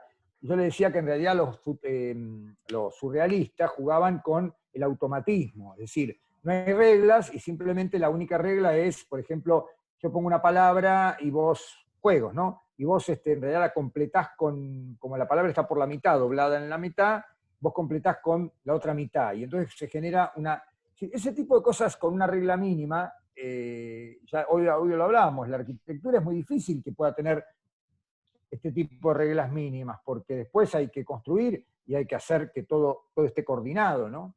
Ahora, ¿cuáles son los límites de esta coordinación, ¿no? Es decir, por ahí noto que estoy yendo un poco del asunto que planteó Tere, pero digamos, más allá que haya 4 personas, 2 personas, lo cierto es que evidentemente el machismo en esa época hacía que Khan fuera Khan y todas las colaboradoras, todas las personas que eran coautoras quedaran completamente silenciadas, ¿no? Porque salen a la luz ahora, ¿no?, básicamente. Lo mismo pasó con Le Corbusier y, por ejemplo, el mobiliario de Le Corbusier que hizo con Charlot Perriand, lo mismo pasó con Mies van der Rohe y Lily Reich, ¿no?, etcétera, y así podemos encontrar un montón de ejemplos, ¿no?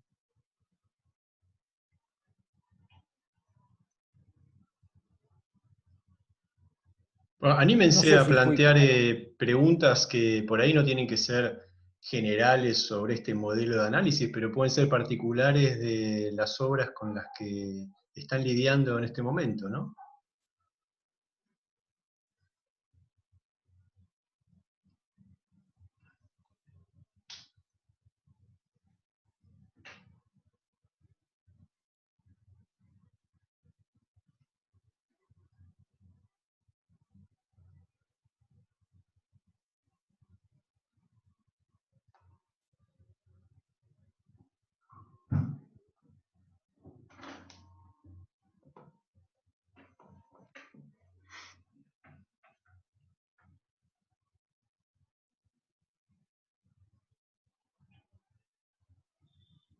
Bueno, Continúa el comentario. Sí, no, Continúa el comentario porque me surgió también en relación, porque también lo charlábamos en el grupo, el caso de la obra de Anna Heringer y Eric Roswan, ¿no? La escuela esta. Y veíamos que justamente que en esta sociedad, ¿no? Ella es arquitecta muy interesada en asuntos medioambientales y en el trabajo con ONG, y él es prácticamente un empresario carpintero, ¿no? Le estábamos como encontrando el perfil a cada uno, y a esta sociedad que arman para esta obra en particular, ¿no? Como que era interesante ver justamente esas situaciones de colaboración que se habían dado en el equipo, que no habían hecho ninguna otra obra juntos, y que sin embargo, eso, pudieron hacer esto que vos planteabas un poco, ¿no? En esta lógica, en todo caso, en donde, bueno, hay un consenso de base, ¿no? Interesante, más allá de que no se conozcan ni hayan trabajado en otra obra. Bueno, yo creo que la tercera parte del año, la profesión, va a ser justamente, me parece interesante para plantear cómo estos proyectos, que de pronto se necesitan las dos partes, evidentemente, ¿no? Porque, por ejemplo, la McCormick Tribune, Rem Koolhaas, digamos, no tenía ganas de meterse en todo el mundo de infinitos detalles, ¿no?, técnicos para que pasara un tren por arriba, por ejemplo, ¿no? Entonces, evidentemente, ahí que estaba el estudio de Hollaby y Root, que es un estudio que en Chicago tenía más de 100 años, ¿no? Había hecho los primeros rascacielos de Chicago en 1870. Con lo cual, digamos, esa firma que siguió manteniendo el nombre de los socios fundadores, es una firma que tiene, bueno, pasó acá, por ejemplo, con el Museo Constantini, el Museo El Malva. Concurso, no me acuerdo si fue privado, no fue privado. Lo gana un grupo de 3 muchachos muy jóvenes, recién recibidos, y Constantini dice, bueno, yo no se lo voy a quitar, no voy a quitar el mérito, el de Constantini, el empresario, digamos, el inversor que había organizado el concurso, yo no le voy a quitar el trabajo a estas figuras, por más que no tengan antecedentes. Ahora, eso sí, yo necesito que trabajen asociadas a un estudio con toda una trayectoria para justamente, como decías vos, para tener todo un equipo de asesores, para tener todo un aparato, ¿no?, que te pudiera motorizar ese edificio, ¿no? Entonces, el tema es justamente un poco lo que hablábamos hoy de la síntesis, ¿no? ¿Cuánto vos lográs defender del proyecto, ¿no? ¿Cómo lográs hacer cuando después te aparecen conductos de aire acondicionado que tienen una medida colosal, cuando vos lo que te imaginabas que era así, pasa a ser así, cuando, etcétera, etcétera? Entonces, ahí está, me parece, la cuestión de cómo se trabaja en equipo, que es fundamental, porque tiene que ver con la profesión, pero justamente tiene que ver con la disciplina, porque uno lo que quiere preservar es llamémosle, el núcleo duro, que es el proyecto, la cualidad del proyecto, porque si no dejas que se vaya al diablo, se vaya a la deriva, y listo, y entonces el edificio sale como sale, ¿no? Un poco el dibujo ese grotesco que hoy mostraba, que termina siendo la casa mamarracho, que digamos que salió como salió, es porque justamente vos no pudiste controlar disciplinariamente, ¿no?, esa suerte de ensamblaje de cosas donde te aparecen tironeado por todos lados el proyecto, ¿no? El propietario, el coso, el inversor, el otro, el dueño, o sea, el que establece las reglas para... Vos fíjate que está siempre tironeado por... Ahora, si vos no lo podés, con esas fuerzas que te tironean para todos lados, mantener una estabilidad, el proyecto en términos de disciplina se va al diablo. Y entonces, eso es lo que justamente me parece que uno, cuando esto que después vamos a ver con profesión, la profesión es justamente, tiene que, o sea, la profesión es esa realidad donde vos decís, bueno, yo soy un artista creativo, pero después de un edificio de 50.000 metros cuadrados, y como artista creativo no lo puedo resolver. Necesito tener todo un estudio enorme para hacerlo detrás, ¿no? Sí, yo creo que volviendo también a tu pregunta, Tere, en el caso de Roswell me parece que llega un poco comparando con el caso del McCormick que señala Eduardo, en un momento posterior y queda como en un lugar más subsidiario, me parece, respecto de quien lleva la línea rectora del proyecto, que es ella. incluso hay una tesis ahí antes que está como alimentando esas ideas, digamos, ¿no? Pero sí, efectivamente, digamos, si hubiera primado en realidad una necesidad de reflexionar sobre condiciones de la profesión, tal vez hubiéramos elegido otras obras. Obras donde, por ejemplo, lo autogestivo es mucho más importante, experiencias donde tal vez incluso la figura del arquitecto empieza como a diluirse, ¿no? Un poco, en tramas decisorias mucho más amplias, ¿no? O estos otros proyectos autogestionados o gestionados en realidad por los arquitectos, digamos, ¿no? Los arquitectos crean una especie de necesidad y la venden, por decirlo de alguna manera, ¿no? Estas experiencias que vimos en un momento del post-2001, digamos, donde no había clientes que encargaran, entonces los arquitectos empezaron como a formular sus propios proyectos y a ponerlos en circulación, digamos. Pero ahí estaría más, me parece, como dice Edu, el foco más en la profesión, a cómo se gestionan los proyectos y cómo, ¿no? Sí, digamos, hoy cuando yo mostraba, por ejemplo, el caso de la Iglesia Unitaria de Kant, es el choque entre la disciplina y la vida profesional. Vos como vida profesional no podés mandar a todos los clientes al diablo como si fueras un artista de vanguardia, ¿no? Que bueno, si no les gusta lo que hago, muéranse, qué sé yo, váyanse al diablo, ¿no? Pues sos un tarado, o sea, o sea, digo, ningún profesional tiene que hacer eso, que es hacerse, ¿no?, el divo absoluto y que no le importe nada de nada. Tiene que en todo caso tener una actitud hasta donde la cosa aguante. Después si llega un momento que es imposible de resolver, bueno, ahí se dirá, bueno, chau, buscate otro arquitecto. Pero digamos, uno tiene que tratar como principio de defender hasta digamos, el proyecto hasta el último día, ¿no?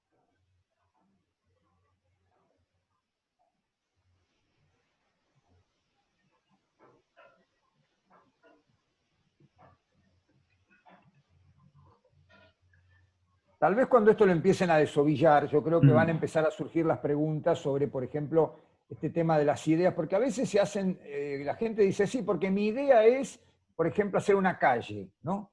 Y en realidad, a ver, sí es una idea hacer una calle, pero es una idea que está en este plano, porque digo, tal vez la idea sea que la gente pueda relacionarse, o sea, cuando uno dice, bueno, la idea de hacer una calle quiere decir que, por ejemplo, en una escuela, en una facultad, por ejemplo, cuando uno sale de todos los lugares, se encuentre casualmente como en la calle, ¿no? Es decir, un poco, esa sería la idea, ¿no? Que se encuentre casualmente, en un fluir, a diferencia de un patio, porque en un patio uno no es un fluir, es como una cosa más estática. Entonces, digo, cuando se dice mi idea es hacer una calle, sí, pero la idea, a ver, no se escucha lo que habla, ¿no? Uy, perdón, qué lío. No, yo te escucho. Se escucha. ¿Sí? Ah, bueno. Tal vez tenés mal el audio, ¿no? Porque estoy con por ahí me había alejado el micrófono. El tema entonces es que cuando hablamos de ideas, a veces se suelen, o sea, ciertas estrategias organizativas suelen pasar por ideas. Tenemos que tener en cuenta que cuando uno dice idea, para que no cualquier cosa, porque si no cualquier cosa es una idea y entonces finalmente se devalúa la cuestión de la idea. La idea tiene que ver con un plano, digamos, podríamos decir así, el querer ser del edificio, ¿no? ¿Qué quiere ser el edificio? ¿No? Un poco lo que hoy veíamos con Mies van der Rohe, quería que el Seagram en Nueva York fuera un monumento, ¿viste? Una cosa, monumento contemporáneo, siendo un edificio de oficinas, ¿no? Que sea un monumento, ¿no? Contemporáneo, porque había antes, digamos, los rascacielos también tenían un aspecto de monumento, pero que tuviera que ver con digamos, de ese momento en adelante. Y, digamos, eso obviamente lo vinculaba a esta cosa totémica, ¿no? Casi. Mientras que la Fundación Ford, que está ahí a la vuelta de eso, por el contrario, no. El edificio tiene que ser como un gran parque metido dentro del edificio, ¿no? Un gran jardín, un gran invernadero. Es una idea que el edificio pasa desapercibido, digamos, ¿no? A la mirada urbana. Recién uno digamos, lo localiza cuando se pone enfrente. Pero el Seagram, un edificio que ahora, bueno, está un poco tapado porque el entorno digamos, lo ha fagocitado, pero originariamente se veía ahí como una silueta esbelta, ¿no? aislada. Entonces, esa es una idea. Después uno viene, si el edificio lo separa, porque mi idea es separarme. No, mi idea no es separarme de la línea municipal. Eso será una estrategia, ¿no? En todo caso, una estrategia básica, que es desplazarse justamente, ¿no? Es decir, porque fíjense que cuando uno dice desplazarse, es tan elemental como las cosas que hace un animal cuando uno va a pasar y el perro se corre para que uno no se lo quede puesto. Entonces digo, por eso a veces hay cosas que son tan básicas que no pueden ser ideas, ¿no? Eso es lo que tienen que entender, que desplazarse, correrse, no, correrse ¿qué es? Es correrse ¿para qué? Para que justamente al estar fuera de la alineación de la avenida no sea uno más, ¿no? Pero porque en realidad no ser uno más no es una cosa tonta, porque en realidad todo era para hacer un monumento. Entonces la idea es hacer el monumento, digamos, y entonces de ahí se desencadenan, de esa idea, se van desencadenando toda una serie de estrategias, desde las más complicadas, ¿no? Que es ponerlo simétrico, que es ponerlo dentro de la pirámide que ponía el código, que es bla, bla, bla. Desde las ideas más complicadas, componer el volumen alto con los volúmenes de apoyo traseros, etc. Esas son las más complicadas. Las más básicas son hacer lo que hace un perro, correrse para digamos, trasladar. O sea, por eso te digo, si uno dice, mi idea es correrme, no, eso es desquiciado, por eso digo, algo que sí me parece que no quiero, digamos, que esto caiga en saco roto, es que no puede ser que cualquier cosa sea una idea, como, digamos, normalmente se manejó en un discurso bastante laxo en nuestros talleres, ¿no? Donde cualquier cosa era una idea, cualquier cosa era un partido, cualquier cosa, no es así. Perdonen, pero no es así, o sea, creo que hay jerarquías que, digamos, existen, digamos, en un plano ya filosófico, ¿no? Claro. Sí, las ideas Pero si no están me dice, al servicio de algo, digamos, ¿no? Que están, que claro, es decir, por ejemplo, es como si diga, mi idea es comer. No, mi idea es en todo caso ser un bienestar o no sé, un equilibrio psicofísico, algo anímico. Después, que uno diga en la vida cotidiana, mi idea es comer, bueno, no está mal, pero digamos, pero si uno va a un orden de lo mayor a lo menor, digamos, eso no puede ser una idea, digamos, no puede ser una idea rotar algo, ¿no? Es decir, digamos, porque uno dice, ¿rotar algo qué es? Porque ahí es por eso digo, pero ¿cómo se empiezan a construir las ideas?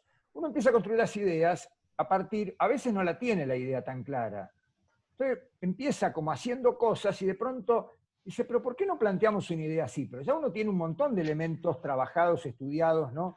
Es decir, a veces las ideas están y a veces no están. Muchas veces se van construyendo a lo largo del proyecto. No es que están como en una especie ahí ¿no? de urna de cristal, ¿no? Metidas. Eso era un concepto muy de L'École de Beaux-Arts. L'École de Beaux-Arts trabajaba, y eso se heredó, yo creo que es uno de los problemas que se heredó en la arquitectura moderna en Argentina, y no fue bueno precisamente. Un estudiante de L'École de Beaux-Arts, esto, digamos, para poder progresar en su carrera, tenía que hacer concursos, constantemente concursos. Era como una especie de torneos, como si fuera por los concursos, eran como torneos. O sea, si uno ganaba puntos, o sea, ganaba premios, ganaba puntos. Entonces ibas sumando puntos, ¿no? Entonces eran así, concursos. Los concursos se basaban en que a vos te dan un programa y un terreno más o menos ideal, ¿no? En general. Y te decían, bueno, tenés que resolver poner una biblioteca, ¿no? Y entonces tenés un día para hacer un esquicio de cómo va a ser la biblioteca, ¿no? Entonces le llamaban partido, a tomar partido. Entonces decías, bueno, la sala de lectura va a estar acá, va a tener triple altura, va a ser el elemento central del proyecto, luego va a estar rodeado por las salas de no sé qué, por acá van a estar los depósitos de libros, bla, bla, bla. Hacías el esquema, esa era la idea. La idea era que el edificio tenía que tener una sala de lectura en forma de pirámide, porque era como la idea de concentración. Entonces, hacías eso, y a partir de ahí todo el proyecto estaba modelado, moldeado sobre esa idea, ¿no? Y no la abandonabas. Si la abandonabas, morías. O sea, eso se hacía en 2 vueltas. Vos entregabas el esquicio, quedaba guardado, por eso en una caja fuerte, y vos ibas al estudio y desarrollabas el proyecto con todos los planos, todos los dibujos, todo, lo entregabas y entonces veían si eso coincidía con el esquema original, estaba bien. Si no, quedabas afuera. Eso pasa ahora en los concursos a 2 vueltas. ¿No? Guay de abandonar en un concurso a 2 vueltas la idea original, ¿no? aunque te hayas dado cuenta que estaba equivocada. Porque en el momento alguien te dijo, no, mirá, con esto jamás vas a ganar, tendrías que haber hecho esto, esto y esto. Lo puedo hacer, pero no lo puedo hacer, porque si lo hago, cambio la idea y entonces, chau, quedo afuera. Eso yo creo que es una manera de proyectar que lamentablemente sigue teniendo todavía acá mucha preeminencia y es muy nociva, es muy dura, es muy así, ¿no? Es decir, es un poco este esquema de lavarropa que yo le decía así un poco grotescamente, ¿no? De ciclo donde empiezo por acá, sigo por acá, sigo por acá, ¿no? Y llego acá, y no es así la cosa. Uno sí lo puede mostrar, pero después es mucho más complejo. Ustedes se van a dar cuenta mismo, cuando sean autoconscientes de cómo proyectan, se van a dar cuenta de cómo uno va. Bueno, yo creo que lo interesante va a ser poner en juego toda esta batería conceptual, ¿no? Digamos, también tómenlo como un juego, digamos, a ver, bueno, de resonancias también, ¿no? De cada una de las categorías, en función de la obra que me tocó, o, digamos, también puedo agarrar cualquier obra que me guste, que me interese, y someterla a este modelo analítico, y ver qué empiezo a darme cuenta ahí, digamos, ¿no? Sí, lo peor que podría pasar es que uno se ponga muy solo. Hoy puse esa imagen del gatito metiéndose en una caja, ¿no? Para mostrar eso, que justamente tiene que haber un aspecto lúdico en la arquitectura. No podemos, o sea, la arquitectura se basa justamente en que uno se da el lujo de jugar a partir de todo un trabajo enorme que uno ha hecho, ¿no? De aprender miles de cosas, pero después empieza justamente a hacer, ¿no?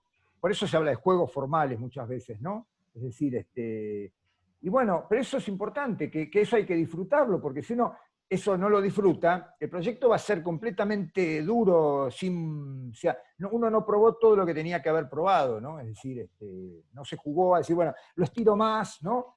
Después, no lo puedo estirar tanto porque, digamos, va en contradicción con la estructura. No, pero entonces, digamos, bueno, lo estiro un poco menos, no, o achico un poco más, achico esto para que esto que estaba tan estirado y ahora tiene que ser más corto, no se vea tan largo. Esos son los juegos formales, justamente, pero uno los tiene que hacer, justamente, yo les ponía, sacar de las desventajas ventajas, ¿viste? Y de empezar a eso, a jugarlo. Yo creo que es una cuestión que nosotros no queremos que teoría termine en teoría, o sea que, digamos, es para alimentar el tema de los talleres, ¿no? No es una materia que está ensimismada, ¿no? Como un conocimiento así, digamos, autónomo, o sea, pero justamente lo que queremos es que esto les permita a ustedes tener más flexibilidad, más elasticidad, más, digamos eso, es como un curso de stretching mental para proyectar mejor, ¿no? Claro, incluso que vayan más allá de ciertos recetarios típicos a los que está a veces unido el trabajo de una u otra cátedra, ¿no? Uno también como estudiante se da cuenta que hay un repertorio que se asocia a cada cátedra, y bueno, en teoría apostamos a que, digamos, no quedar tan presos de esos posibles repertorios a los que uno está tan ligado finalmente, ¿no? En la propia formación disciplinar. Bueno, gente, siendo las 10 de la noche y 2 minutos, si les parece, levantamos campamento, como se dice, ¿no? Es hora Bueno, hora de cenar. Sí, eso es como cuando uno está de visita en una casa, ¿no? Que bueno, ya es hora de... Un café antes de irse, cuando te preguntan, ¿no? Bueno. Gracias, Eduardo. Muy buena. Muchas gracias. Excelente. Buenas noches a todos. Chao, buenas noches. Nos Cuídense. vemos el martes. Hasta luego. La cosa la subo al video, Fer. Chao. Gracias. Perfecto. Sí, pero nada.